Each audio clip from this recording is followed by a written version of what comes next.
The grain is burst right here in this area.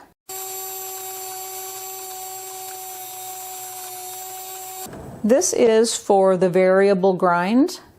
This one here is for normal flour, and it goes all the way up to pastry flour.